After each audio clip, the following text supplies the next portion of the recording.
கர்த்தராகிய இயேசு நாமத்தில் உங்களை வாழ்த்துகிற வரவேற்கிறேன். இந்த வேளையில் நம்மளுக்கு கொடுக்கப்பட்ட வார்த்தை எசேக்கியேல் 2:6 2:5. தங்களுக்குள்ளே ஒரு தீர்க்கதரிசி உண்டென்றுங்கிறது அவர்கள் அறிய வேண்டும். பாருங்க 5வது வசனம், கலக வீட்டாராகிய அவர்கள் கேட்டாலும் சரி கேளாவிட்டாலும் சரி, தங்களுக்குள்ளே ஒரு தீர்க்கதரிசி உண்டென்று அவர்கள் அறிய வேண்டும். இது கடைசி காலம், நியாய தீர்ப்பு காலம். ஏசாயா வெறுங்காலம் நடக்க வச்சாரு நிர்வாணமாக. எரேமியா பாலுங்கலத்தில் போட வச்சாரு. எசேக்கியேலை சாணி தின்ன வச்சாரு. யோபு பார்த்தீங்கன்னா சரீரத்தை உருவலிய வச்சாரு. இதெல்லாம் பாதாளத்தில் நடக்க வேண்டியது. காட்டிட்டாரு பாதாளத்தில் என்னென்ன இருக்கும், எப்படியெல்லாம் இருக்கும்.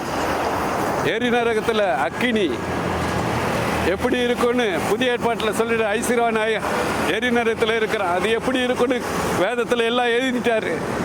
இந்த நாளில் எல்லாம் பரிசுத்தமாக இருக்கணும். தீர்க்க தரிசன வார்த்தையை கீழ்ப்படியணும்.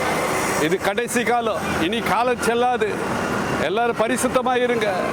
கர்த்தருடைய வேதத்தில் தியானமாக இருங்க. சங்கீதம் 8 நம்ம தேவதூர்களாக மாறணும். மறுபடியும் ஆளுகை வாங்கணும். ஆதாமுக்கு கொடுத்த எல்லாத்தையும் நம்ம வாங்கணும். சங்கீதம் 8 மறுபடியும் ஆளுகை கொடுப்பாரு.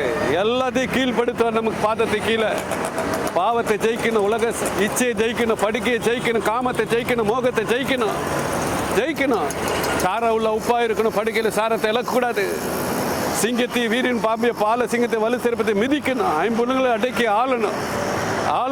இந்த நாளில் பரலோக ராஜ்யத்துக்காக நீங்கள் எல்லாரும் நிற்கணும். பிதாவுக்கு குமாரனுக்காக நில்லுங்க, பரிசுத்தமாக நில்லுங்க. அப்பொழுது நீங்கள் பரலோகத்தில் போவீங்க. பரலோகத்தில் உங்களுக்கு ஒரு ஸ்தலத்தை ஆயத்தம் பண்ணி வச்சிருக்கிறாரு. அதுக்கு எத்தனை லட்சம் கொடுத்தாலும் கிடைக்காது.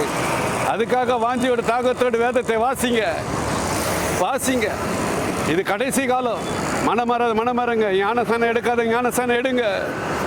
அவர் அப்பத்தை புசிக்காதவங்க அவர் அப்பத்தை புசிங்க. வானம் பூமி ஒளிந்து போனாலும் என்னை புசிக்கிறார், மரித்தாலும் பிழைப்பான எழுதியிருக்கிறபடி கர்த்தராகிய இயேசுவை அவருடைய மெய்யான அப்பத்தையும் அவர் மெய்யான திராட்சரத்தை குடிங்க.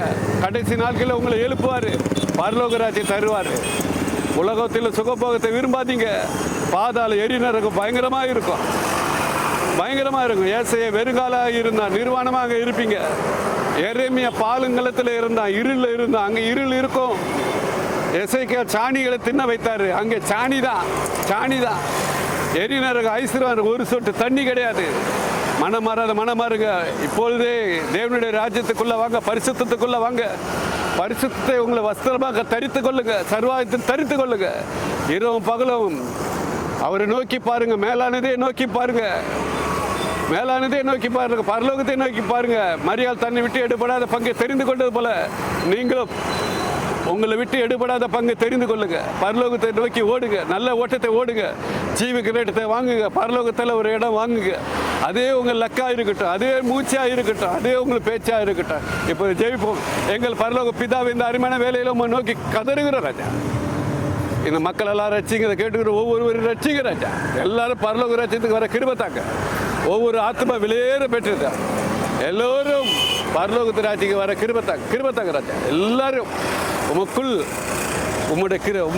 இருக்க கிருபத்தாங்க. பரிசுத்துக்குள் இருக்க கிருபத்தாங்க. எப்போதும் உம்முடைய பாதத்தை முத்தமிட்டு ஜெபிக்கிற ஜெபவீரராக இருக்க கிருபத்தாங்க. இயேசு நாமத்தில் ஜெபிக்கிற ஜெபங்களும் பிதாவே. ஆமீன். அல்லேலூயா.